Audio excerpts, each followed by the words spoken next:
My mother burned my grandmother's recipe box in the wood stove while I watched from the pantry, and she made sure I smelled every card turned to ash. I was 12 years old.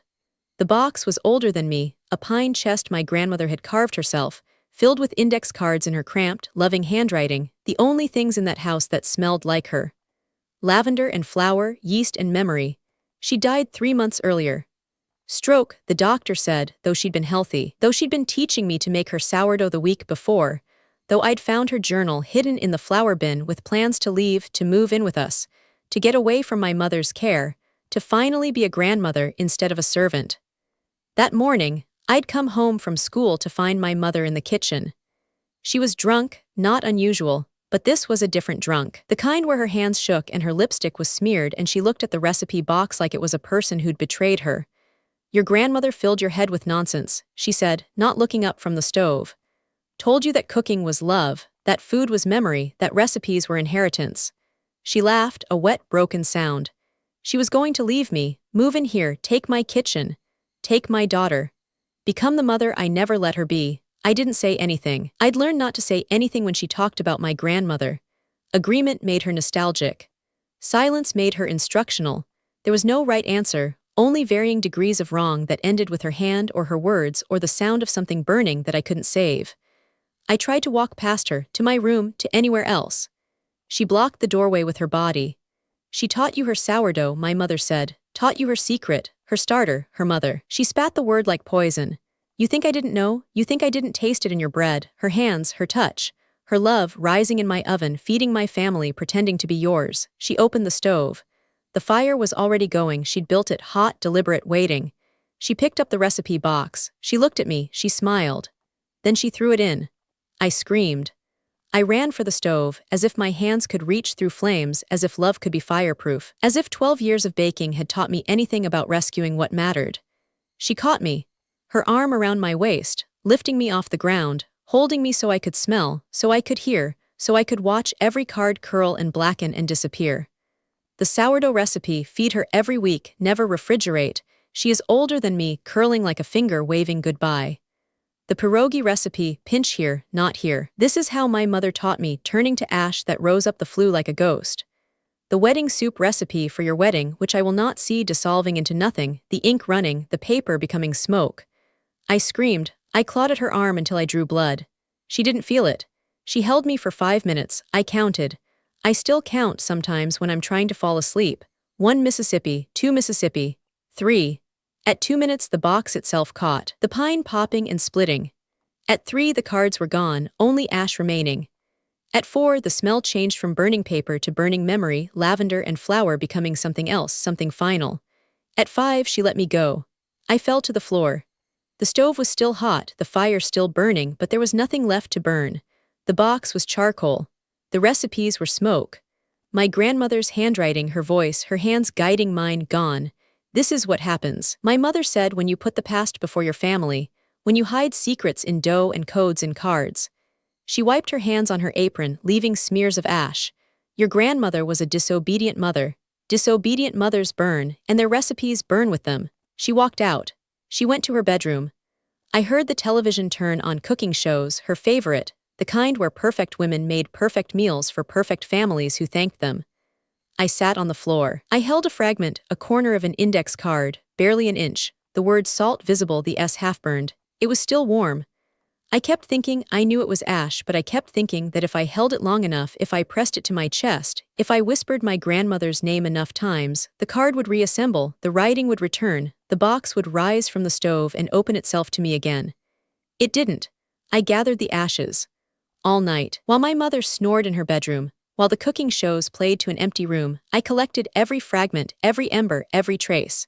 I filled a mason jar. I buried it in the garden, in the corner where my grandmother had grown herbs, rosemary for remembrance, thyme for courage, sage for wisdom. I dug with a serving spoon, in dirt that smelled of compost and rain, and the particular loneliness of a place where nothing living was welcome. I placed the jar in the hole. I covered it with soil. I placed a flat stone on top, a piece of broken tile from the kitchen floor, and I scratched her name into it with the spoon. Nana. And below that, because I was 12 and dramatic and heartbroken, she fed me when no one else would. Then I made a promise. not out loud. Just in the part of myself that my mother hadn't burned yet. The part that still believed in things like justice and memory and the possibility of a world where love didn't end in ash. I will come back for you, I promised my grandmother's ghost. I will come back, and I will cook the recipes she couldn't burn. And my mother will never stop tasting them. Welcome to Little Bunny Stories. If you're here, maybe you know what it means to have your inheritance thrown into fire while you're held close enough to smell it burn. Maybe you know the particular horror of watching handwriting you loved curl into smoke. Maybe you know what it's like to bury your heart in a mason jar under rosemary, swearing to the dirt that you will not forget. If that's you, subscribe. Not because I have comfort, because I have a spoon. And because the story I'm about to tell you ends with me standing in my mother's kitchen, watching her gag on bread she can't stop eating, while the starter she threw away bubbled in my basement and waited for a fold I never gave. Here's my story. I left at 17. Not ran, left. I emancipated myself with a lawyer from a domestic violence clinic, a social worker who tasted my mother's care in the form of a casserole laced with sleeping pills, a judge who looked at my mother's prescription record and my documented symptoms, and signed the papers while my mother sat in the gallery, too drunk to object, too proud to beg. I became a cook. Not the home kind, though I had the skills, though I'd made my grandmother's pierogi in secret, though I could bake bread that made people cry. I became a chef. I worked in kitchens where the heat was brutal and the pace was merciless, and the only thing that mattered was what happened on the plate. I learned from immigrants who'd crossed deserts with recipes in their heads, from grandmothers who'd cooked through wars, from addicts who'd found salvation in the precision of a perfect brunoise. I was good at it, better than good. I understood food in a way I never understood people. Food was honest. Its damage was real, its restoration was real, its nourishment had to be earned every day. You couldn't force a dish to satisfy, not really, not the kind of satisfaction that held through the last bite and lingered in memory. You had to build layers. You had to become someone worth cooking for. I worked in restaurants, in bakeries, in a fermentation lab where I studied the microbiology of sourdough, the ancient alchemy of flour and water and time. I learned that a sourdough starter a mother could live for centuries, passed from hand to hand, generation to generation, each feeding adding to its complexity, its character, its soul. I learned that some starters in San Francisco were older than the city itself, that some bakers in Europe had mothers that traced back to the Middle Ages, that food could be immortality if you treated it with respect. I came home at 34 with a Michelin star, a burn scar on my forearm from a pan that had gone wrong, and a file full of menus I didn't care about. My mother was still alive, still in the house, still drinking, though now it was boxed wine instead of vodka, and the cooking shows had been replaced by true crime, the irony of which I would appreciate later. She didn't call me. I didn't call her, but I watched. I hired a private investigator, a retired health inspector who specialized in elder care fraud, who took my money and my story and sent me monthly reports. My mother was failing. The house was in foreclosure. Her liver was circling the drain. She developed diabetes, neuropathy, slow decay of a body that had spent decades subsisting on alcohol and resentment. Then the investigator sent me something else. A lead. A social services record, the same agency that had once investigated my mother's care of my grandmother, had a complaint from my mother's neighbor. Elder neglect. My mother had been reported for locking my grandmother in her room, for withholding food, for accidentally mixing her medications. The case had been closed. Insufficient evidence. My mother had charmed the investigator with coffee cake, laced, I would later learn, with the same sleeping pills she'd used on me. She'd done it again. Not to the recipes, those were long ash, but to my grandmother herself. Starved her, confused her, waited for the stroke that would look natural. I drove to the house. I didn't call first. I didn't announce myself. I just parked in the driveway, the same driveway where my grandmother had once unloaded her recipe box from a borrowed car, where she taught me to pinch pierogi while my mother watched with a smile that didn't reach her eyes, and I knocked on the door that had once locked me in the pantry. My mother opened it. She was smaller than I remembered. Not just physically, though she was gaunt, her skin yellowed, her hands shaking, but in presence. In threat. In the ability to make me afraid, but I was still afraid. I felt it the moment I crossed the threshold. The kitchen where she'd burned the recipes, the garden where I'd buried the ashes, the pantry where she'd locked me, where I'd pressed my ear to the door, where I'd learned to be silent while the world burned. Saffron, my mother said. She named me for the most expensive spice, the one she could control, the one that stained everything it touched. My little flavor, you've come home. Yes, I said. I have, I moved in. I told her I was between restaurants, that I needed a place to stay, that I'd heard she was sick, that I wanted to help, that I forgave her, the lie I knew she wanted to hear, the one she'd been waiting for since the night she burned my grandmother's memory. She believed me. Of course she believed me. Narcissists always believe forgiveness is their due. They think cruelty is currency, and if they spend enough of it, eventually someone will pay them back with obedience. I explored the house while she slept. Her room, unchanged, the same quilt, the same photos of herself younger and prettier and more dangerous, the same bottles hidden in the closet. The kitchen, where the stove was the same, where the flue still bore the soot of burned cards, where the air still smelled of ash when the wind blew right. The pantry, where the lock was still there, where the shelves were still stocked with the canned goods she'd used to control portions, to monitor intake, to starve my grandmother while pretending to care. And the basement, filled with junk, with broken appliances, with boxes of her own mother's things she'd never bothered to sort, and behind the water heater, in a space I found by crawling through cobwebs, a cooler. Locked. The key was in the junk drawer, the same drawer where she'd kept the sleeping pills. Inside was a jar, a mason jar sealed with wax, filled with something gray and fuzzy and alive. A sourdough starter, not my grandmother's, that was ash, but a starter my mother had kept hidden, preserved. Her own mother in a jar in the dark, in the cold. She'd taken it when my grandmother died. She'd kept it alive, not to bake but to control, to have, to prevent anyone else from inheriting. I didn't take it, not yet. I needed to be careful. I needed a plan. I needed to do what I'd promised my grandmother I would do, not just restore, but make my mother understand. Make her feel what I'd felt.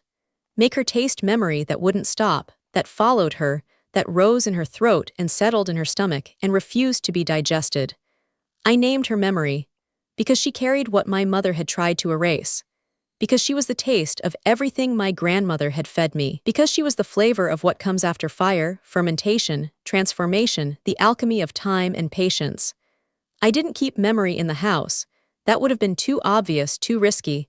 I rented a commercial kitchen 20 miles away, paid cash, used a fake name, told the owner I was a caterer between gigs. I moved memory there. I set up a bakery, climate-controlled, with proofing boxes and steam-injected ovens and a walk-in where the cold smelled of yeast and possibility. I rebuilt her, not into a weapon, into a witness. I fed her flour and water every 12 hours, the rhythm my grandmother had taught me, the ancient practice that connected me to every baker who'd ever nurtured a living culture. I watched her bubble, her sour smell deepening, her character developing. I baked with her sourdough loaves, pierogi dough, the wedding soup dumplings my grandmother had perfected. Each batch a conversation with the dead, each bite a resurrection, each crust a monument, and I taught her my mother's taste. I studied her habits, her schedule, her cravings. I recorded what she ate, the boxed macaroni, the frozen dinners, the wine that substituted for meals. I analyzed her palate, her preferences, the specific flavors that made her relax and the ones that made her tense. I developed recipes that mimicked her comfort foods but carried memory's signature, the sour tang of fermentation, the depth of long rising, the complexity of a culture that had lived through darkness and emerged changed. My mother didn't know about memory. She thought I'd found a job, finally, she said, some responsibility, and was spending my evenings at a catering company in town. She didn't know I was cultivating a sourdough starter to do what my grandmother's recipes never could: survive her, outlast her, and make her taste what she'd tried to destroy. I moved back into the house full-time. I played the devoted daughter, cooking her meals, managing her medications, listening to her stories, smiling at her jokes. And every night I planted the seeds of her undoing. It started small. A loaf of bread on the counter, sourdough, crusty, still warm. She woke to the smell, wandered into the kitchen, cut a slice without thinking. She took one bite. She froze. "Where did you get this?" she asked, her voice tight. "Bakery in town," I said, innocent. "Thought you'd like it." She ate the slice, then another. Then she threw the loaf away, slammed the cabinet, went back to bed, but I saw her hand shake. I saw her eyes wet, then the dreams. I played recordings through a speaker hidden in her bedroom, the sounds of a kitchen at work, kneading, the slap of dough on wood, the hiss of steam from an oven, my grandmother's voice humming as she worked. My mother searched the house, checked the basement, checked the attic, found nothing. She started drinking earlier, sleeping less. Then the taste. I began cooking for her to help with your diabetes, I said. Healthy meals, homemade, better than that frozen garbage. I fed her sourdough crackers with her wine. I fed her fermented vegetables with her pills. I fed her broth made from bones that had simmered for 24 hours, rich with glutamates, deep with memory, carrying the umami that bypasses thought and goes straight to the amygdala, to the place where taste and emotion are the same thing. She started tasting my grandmother. Not memory, I kept her hidden, but in my cooking, in the techniques I'd learned, in the patience of long fermentation and slow cooking. She tasted it in the bread, in the soup, in the way I folded dumplings with the same pinch my grandmother had taught me, the same pinch she'd watched from the doorway with a smile that didn't reach her eyes. Your grandmother, my mother muttered one night, drunk, staring at a pierogi on her plate. She's back. The little flavor sent her back. Who's back? I asked, innocent. Nana, the old woman. The one who, she stopped, looked at me. Her eyes were wet, yellowed, the eyes of a dying woman tasting ghosts. You don't remember. You were too young. I remember everything, I said. She didn't hear me. She was looking past me into the kitchen where nothing was there but the smell of baking bread and the faint sound of a starter bubbling in the basement, where I'd hidden a second culture, a decoy, just loud enough to hear when the house was quiet. The nightmare started. My mother woke screaming, shouting names not from her life but from the kitchen. Margaret, Eleanor, Irene. The women whose recipes she'd destroyed, the food she'd used as control, the lives she'd starved. She'd wake drenched in sweat, reach for her wine, find me standing in the doorway with a glass of water. Bad dream? I'd ask. Go to bed, she'd snap, but her hand shook, and she never went back to sleep. I replaced her sleeping pills with placebos. I encouraged her drinking, brought home boxes of wine, poured her glasses, watched her sink deeper into the fog where the ghosts lived. I wanted her awake enough to taste, drunk enough to doubt, hungry enough to break. It took 8 months. 8 months of feeding memory, of planting flavors, of feeding paranoia, of being the perfect daughter while I dismantled my mother's mind piece by piece. And then, the night before the anniversary of my grandmother's death, November 3rd, I found the confession. It wasn't planned. My mother, in a drunken stupor, had fallen in the kitchen. She'd hit her head on the counter, not hard enough to injure, but hard enough to disorient. I helped her to bed. I sat with her while she drifted, muttering into the space between sleep and waking. And then she started talking. Not to me, to them, to the recipes, to my grandmother, to the ghosts she'd spent her life creating. Nana, she whispered, I'm sorry, I had to, she was turning on me. The food was turning her. I pulled out my phone. I started recording. And Margaret, she continued, her voice cracking. I didn't mean to. The pills, I just wanted her to sleep, to stop cooking, to stop planning. She was going to leave me, she was going to take the girl. The journal, Margaret, why did you write it? Why did you have to remember? She sobbed, a sound I'd never heard from her. Wet, broken, childish. The recipes, she said, the ones in the box. I burned them, all of them, to teach her. To teach her that memory is weakness, that nothing she loved was safe, that I am the only thing that matters. She opened her eyes. She looked at me, but she didn't see me. She saw my grandmother. She saw Nana. She saw the accumulation of every cruelty she'd ever committed, standing in the doorway with a phone in its hand. I'm sorry, she said, to me, to them, to the air. I'm sorry, I'm sorry, I'm sorry. I didn't accept her apology. I didn't speak. I just recorded and waited, and watched her sink back into sleep with tears on her face that were too late, too small, too meaningless. I had what I needed, the confession, the names, the proof, but I didn't call the police, not yet. The next night, November 3rd, the anniversary, I made dinner. Chicken soup, her favorite. The kind my grandmother had made, the kind I'd learned in secret, the kind that simmered for 8 hours and filled the house with a smell that made you want to live. I let her drink, encouraged her, poured her wine full every time it emptied. I wore an apron my grandmother had made, the fabric thin from use, the pocket still bearing a flour stain from the last time she'd worn it. After dinner, she went to the porch for air. I followed. The night was cold, clear, the stars sharp as broken glass. The garden was dark, silent, waiting. She stood at the railing. She looked at the herb corner, and she froze. Memory was there, not hidden, not distant. 10 feet away in a glass jar, visible in the porch light.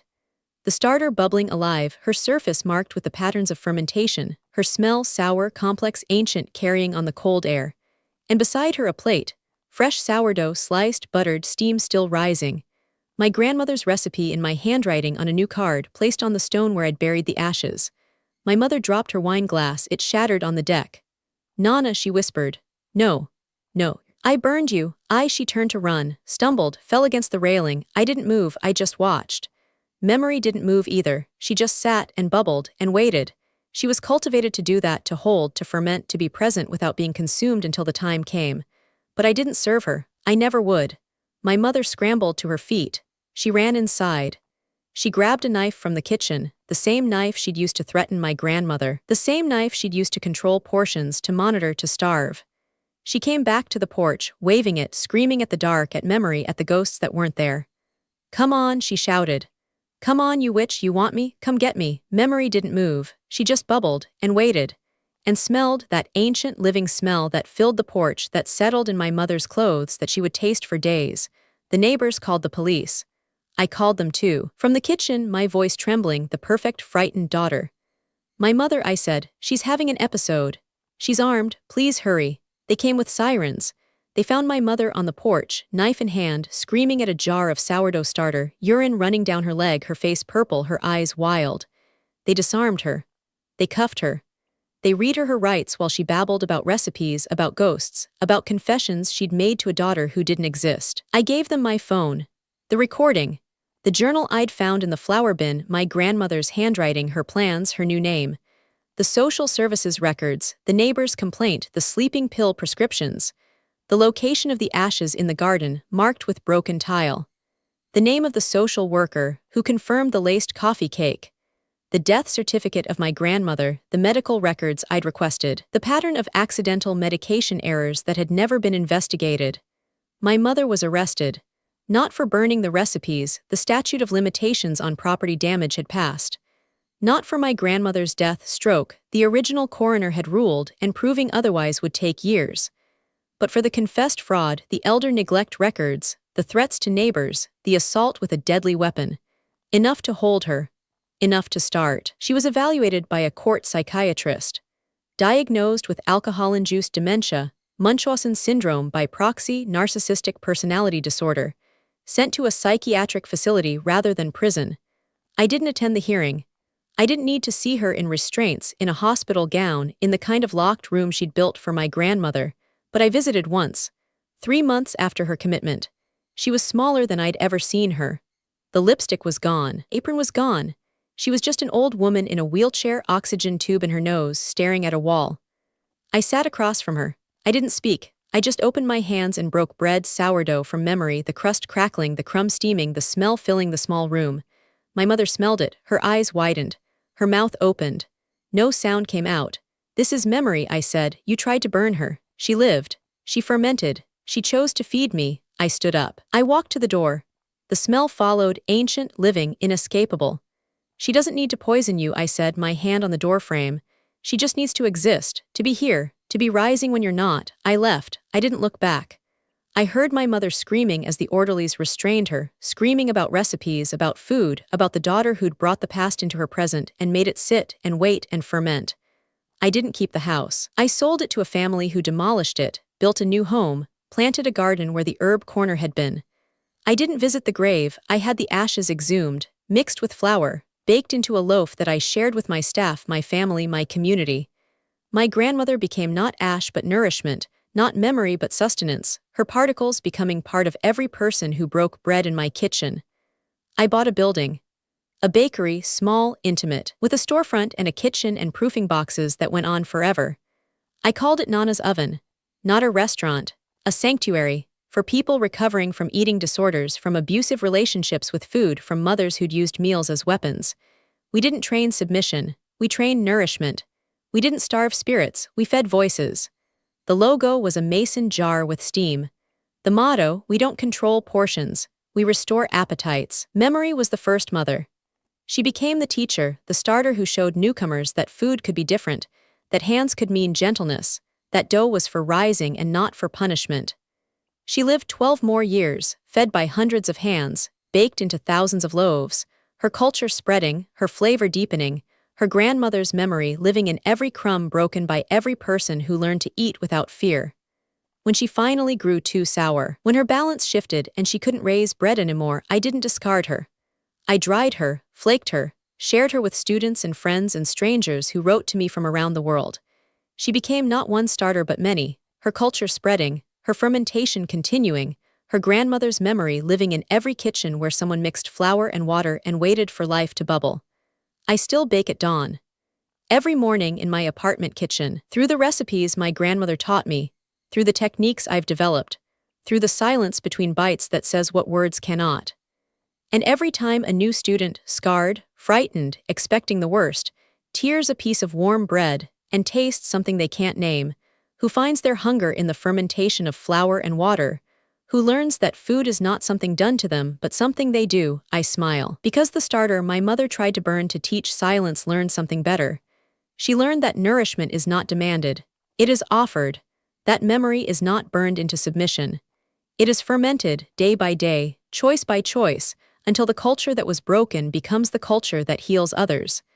And my mother, in her hospital room, still screams at shadows, still tastes bread in her sleep, still waits for a meal that will never come, because the worst thing I could do to her was not violence. It was patience. It was presence. It was the simple, terrible fact of a recipe that lived when she wanted it dead, that chose to feed when she wanted it gone, that rises in my memory forever, waiting, watching, and never stopping. I'm Saffron. I'm 35 years old. I'm a daughter who buried her grandmother's ashes with a serving spoon in the dark, who grew up to be the human Nana believed she could be, who learned that the opposite of cruelty is not kindness, it is consistency. It is showing up every day until the broken thing learns to rise again. If someone ever burned what you loved to teach you silence, or if they made you bury your own appetite in ground that was too hard to taste, drop a bread below. I read every single comment. And if this story made you want to need what protects you, hit subscribe. We tell stories like this every week. What are you finally ready to rise? Backhand index pointing down.